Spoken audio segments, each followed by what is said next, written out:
with environmental health problems. The footage you are about to see are interviews from a small sample of towns that the Environmental Health Network works in all across the United States who are being affected by toxins. The first set of interviews are from a small town called Winona, Texas. The population is 457 people. These interviews will tell us about how individuals' health and property are being systematically ruined from a deep well injection facility called Gilbraltar. The final and last interview is of a ghost town. This was once a very thriving community in Texarkana, Texas called Carver Terrace. There, families bought their dream home, but soon found out that all 79 homes had been built on an abandoned pentachlorophenol site, and that their health and their children's health was being compromised. It took them 20 years to fight and get out of this community. But their health problems and their psychological trauma have not gone away, even though they've moved out of the homes. And there has been no one there to help them. We hope that you will look at these interviews and understand that it is a very complex issues that are going on in communities that are being exposed to toxins, and that we need to do so much more for the families that are affected. It is a known fact that communities that survive natural disasters recover much quicker and get more aid and help than communities that are experiencing man-made disasters. No one from the federal government comes in and gives them financial, psychological, or even any moral support for what they're going through. In fact, they're often blamed for the problems. We need to look at this and other footage that EHN is taking in communities and do something to help the millions of people who have been systematically ruined by what they're being exposed to.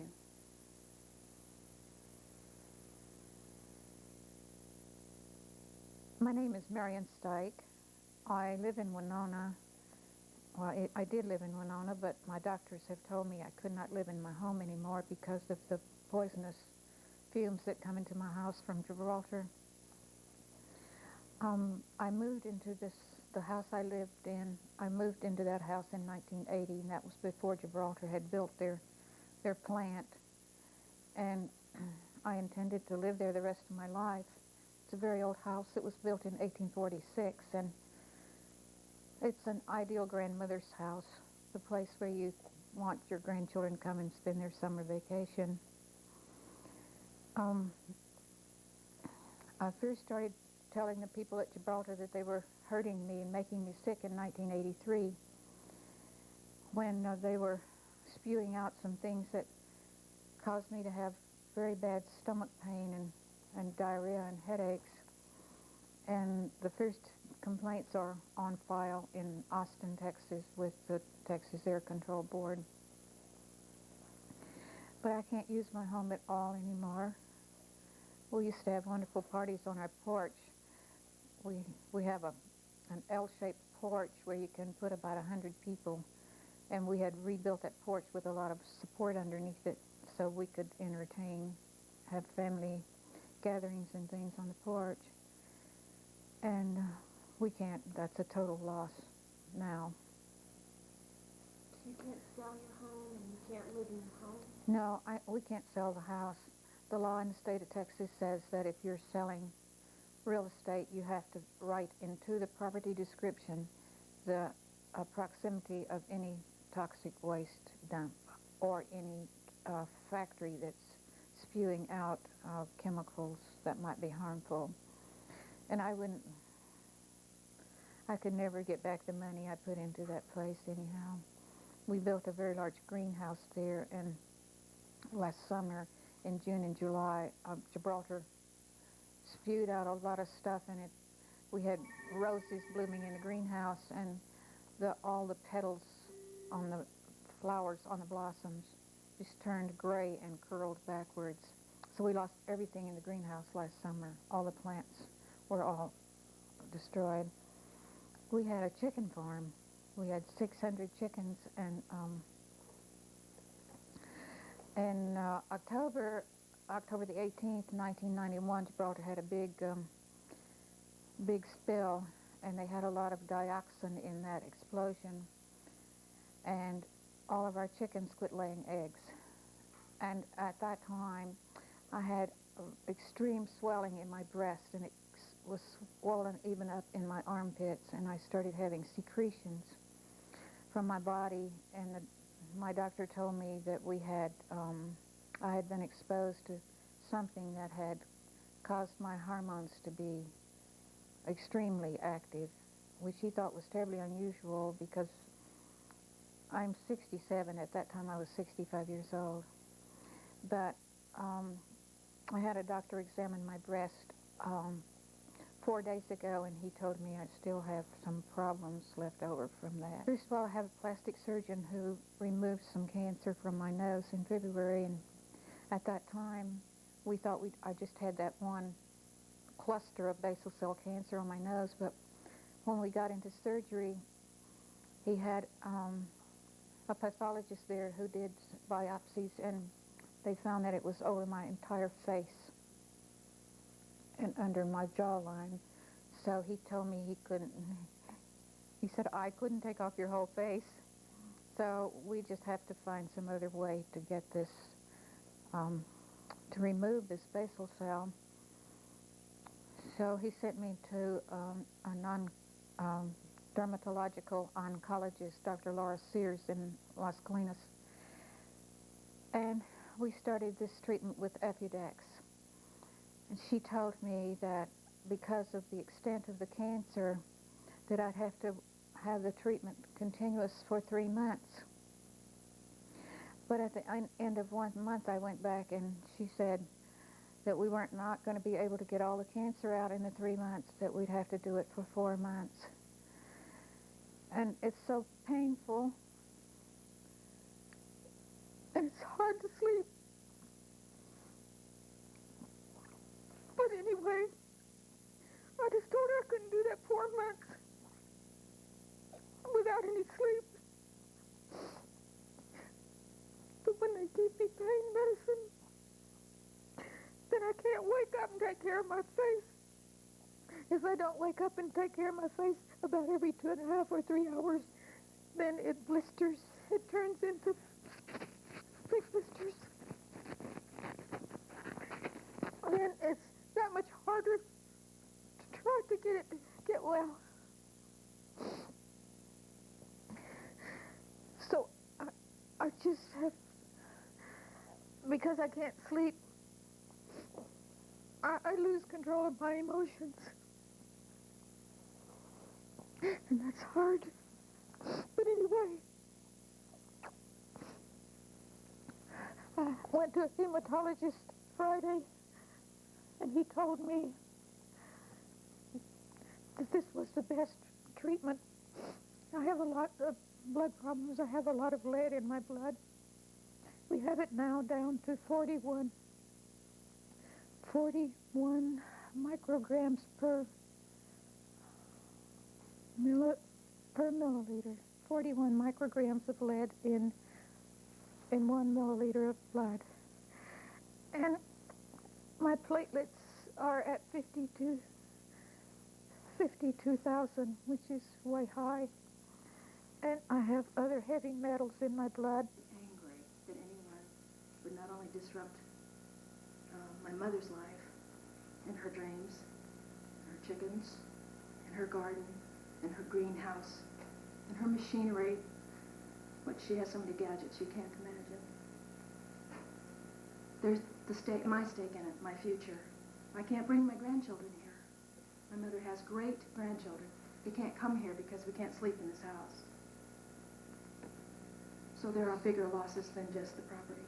In August or September of last year, her doctor and Tyler, on her request, drew blood, which they don't even process in this part of Texas. It had to go to the Dallas area. to be processed and read. And she had a very high level, and some other things that do not normally occur in human beings and have no business in human beings. So how on earth did it get there? Well, I would suspect that if one individual has a lead level that indicates acute exposure, then so does everybody else. But these tests are not cheap, and Mother paid for this out of her own pocket. It was $476 for that one battery. I knew she'd know the exact amount. And most people can't do that. Because what are you going to do with the information once you have it? So I have this nice information that tells me that I'm being systematically poisoned by my own environment, which I bought and paid for, worked for my entire life. Then what will you do with the information? Then we come to the anger part. But I invite everybody from Gibraltar to come and stay awake with her all night, night after night after night, and put cold compresses on her face and bring her pain medicine and pick them off. Come on down. I was born here. I've lived here all my life. I'm married, and my husband and I moved here after I got married. We moved back here to take care of my aunt and uncle who raised me the time I was 3 months old. My grandparents came here from Georgia. This has been in the Garner family for more than 100 years.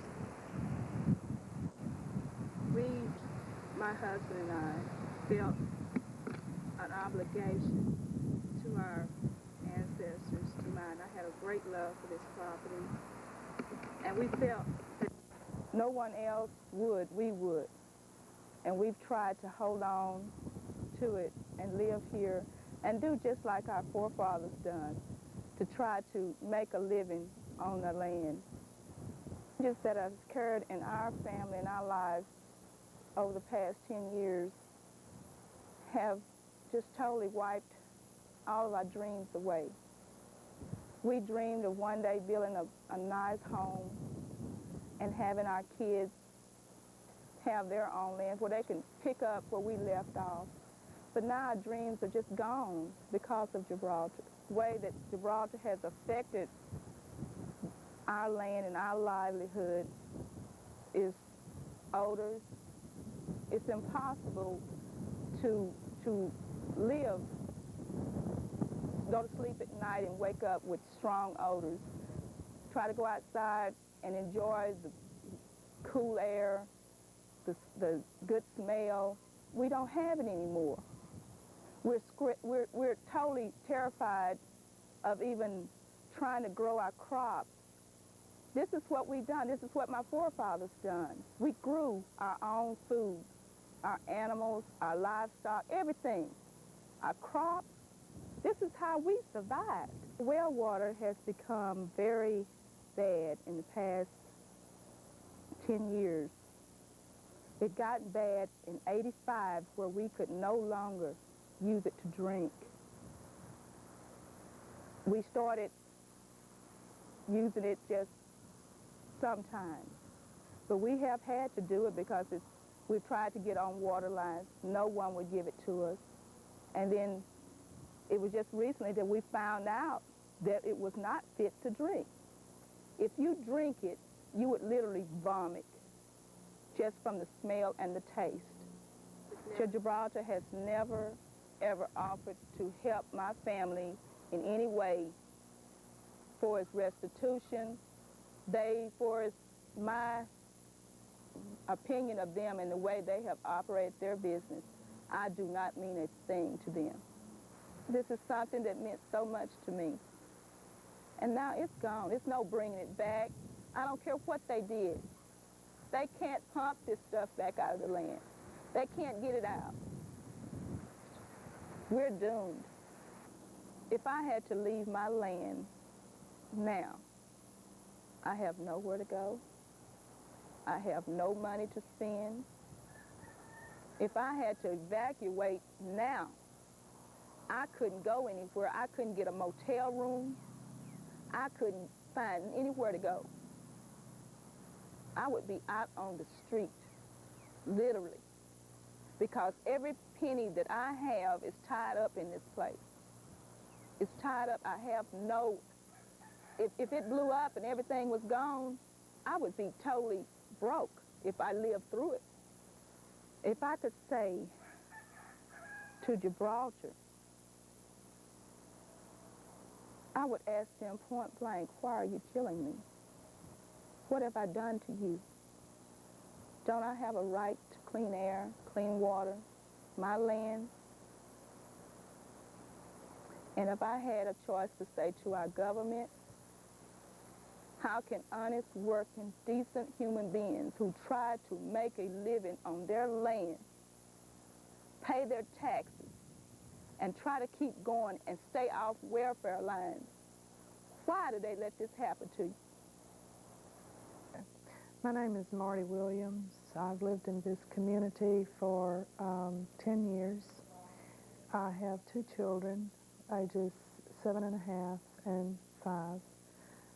We have always enjoyed this community. It's always been a pleasant, friendly East Texas town. In 1987, my youngest son was born with no complications. At the age of 2.5, he was diagnosed with neurofibromatosis, type 2 mutated, which is an elephant man's disease. Through diagnostic testing, MRI, etc., it was confirmed that he does have elephant man's disease. My husband and I were shocked, to say the least, as neither of us carry the gene for this disease, nor does it occur in either side of our family.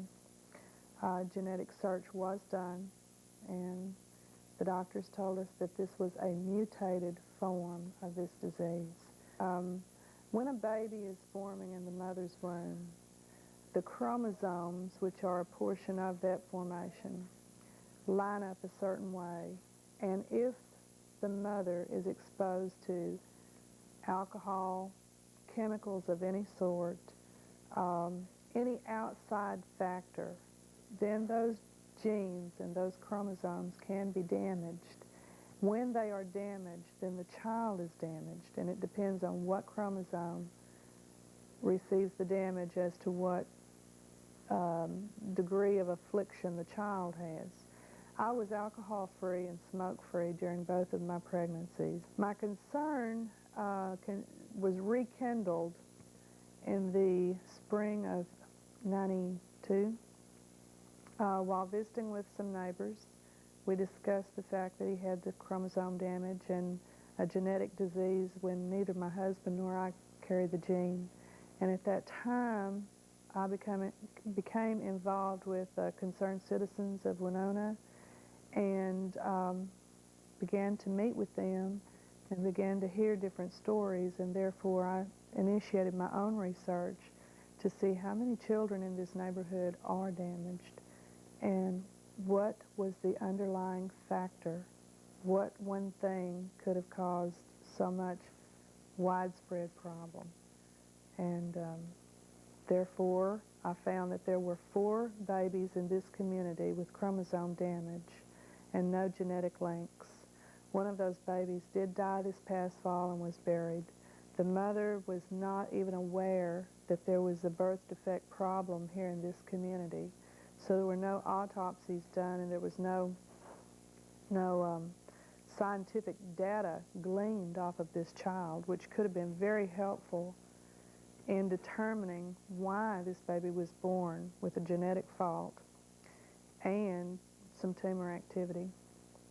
I've also discovered several babies born with tumors of the mouth and vocal cords. I have difficulty expressing how I feel when I watch children and old people sacrificed, and this is how I feel. I feel that you watch people who have names, personalities, friends, loved ones. It's frustrating to watch these things unfolding, and you're powerless to stop it. I am amazed and amused that the company spends hundreds of thousands of dollars on scientific theory, the theory that the company produces that there is no migration of these chemicals, the theory that the air plumes could not possibly contaminate our neighborhood. I am sick of theory. I am watching people that I've known for years die with cancer. I'm watching babies who have names and personalities to me in this neighborhood be sacrificed because we can't prove that they have done this to us, but they can't prove that they haven't. And how do you stop a Sherman tank from running over you? The only way that you know how, and that's to stand up in front of it and say, you can't do this. We are a handful of people here screaming out for some justice to our children. Some of these families have been in this community for 5 and 6 generations. You can't just move off the land when you've been here that long. And why should we have to? Why shouldn't the companies have to prove themselves instead of the other way around? It's time we got back to the government for the people. And that's basically what I have to say.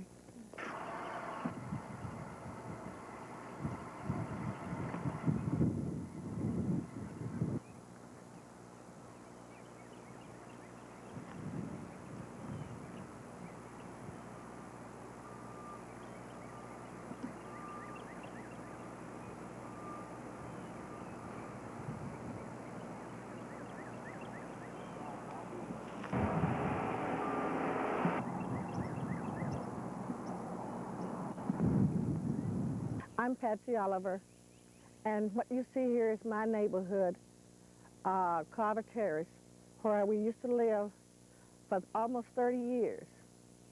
This is all gone now. It's a ghost town. A lot of my neighbors that lived here, some of them had to die to get out of this toxic situation. A lot of us were relocated to different places. And although we're in those different places now, it's not like the neighborhood that we knew of Carver Terrace. We have lost so much in so many ways. The bonds that we felt and we shared here in Carver Terrace are now gone. The kindred that we felt here in Carver Terrace is now gone. And the people of 50 and 60 years of age, in the twilight of their years, are not devastated. They have moved to new places, much healthier places, hopefully. A little piece of heaven even. But we're deeper in debt, and we're devastated because we are having to start over to have better. We did not want to live ghetto lives. We did not want to live in high crime rate areas as people of color. We did not want our children to be playing in an unsafe place. EPA has not answered the question of the people here. We have been dealt a tremendous blow. By what we expected of EPA, we got a different answer. The Environmental Protection Agency did not help the people of Carver Terrace. They devastated the people of Carver Terrace. They hurt us as people of color. We were not dealt with fairly. We were not able to negotiate fairly. And this, I feel, is an injustice because we are financially strapped and unable to start over as we did in our youth with these problems. And when we leave Carver Terrace in this toxic situation, we are carrying a part of Carver Terrace not only in our hearts as a vision of what we once knew, but we are carrying the ill effects of the toxics that we lived here with so long. What I dread most about our dream in Carver Terrace is a lot of the people here died out of a toxic situation. My mother, Mattie Warren, would never see the dream of living in a safe haven. She lived on Milam Street. Right across the street from her, Mrs. Murphy would never see this dream. She died of cancer. Ulysses Childs, a neighbor, he died of cancer. One young man there on here where I stand now, a man and his wife died of cancer. This is on West 3rd Street. The house next door here, Mrs. Thomas, they died of cancer, the husband and the wife. So we are really devastated, and more people have really died out, in a way of speaking, to get out of a toxic situation. Death was much kinder to them than EPA was the ones that was left behind. And I would like my message to be to them. I want them to be aware of Greek's buried gifts, namely EPA. There are no gifts to be had being sent by EPA. You have to fight, you have to organize, you have to pray, you have to do a lot of crying, a lot of dying, and you have to go through a lot of anxieties, a lot of disappointments you will face. And what you feel togetherness now as a neighborhood will be devastated, and it will go with the four winds. My message to you is to organize and fight for what's right, for all the right reasons. It's your land. This is your fight. And only the people can make a difference. So stand up and be counted for the right reason. Let's have justice for just us.